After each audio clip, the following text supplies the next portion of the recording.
Hi guys, Pankaj top classes में आपका हार्दिक स्वागत करता हूं। मैं लेकर आया हूं आपको ज्योग्राफी में भारत का भूगोल। भारत के भूगोल में चैप्टर पहला चलेगा भारत का परिचय।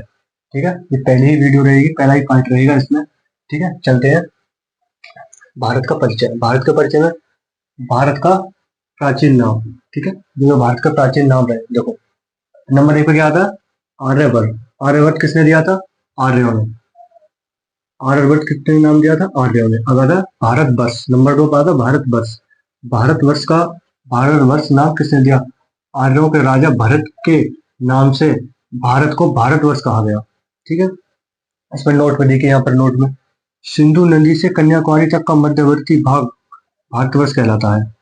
नंबर तीन तो है हिंदुस्तान। भारत को हिंदुस्तान कहा गया नंबर तीन पे। किसके द्वारा कहा गया? ईरानियों के द्वारा। ईरानियों के द्वारा। ईरानी शय का उच्चारण है से करते थे तथा ध का उच्चारण द से करते थे। इस कारण ईरानी सिंधु नदी को हिंदू नदी हिंदू नदी कहते थे। इसलिए जिस स्थान पर हिंदू नदी बहती है वह स्थान हिंदुस्तान कहलाता है। देखिए नोट में, हिंदू कुश हिंदू कुश पर्वत व हिंद महासागर के मध्यवर्ती भाग में स्थित होने के कारण भी भारत को हिंदुस्तान कहा गया। देखिए सीने का पॉइंट, भारत विश्व का एकमात्र ऐसा देश है जिसका नाम सागर या महासागर के नाम पर भी रखा गया। ठीक, नंबर चार पर है इंडिया। इंडिया किसके द्वारा कहा गया भारत को? यूनानियों के द्वारा। ग्रीक भाषा में हिंदू नदी को इंडस वैली कहा जाता है। इस कारण जहां इंडस नदी बहती है उस भाग को इंडिया कहते हैं।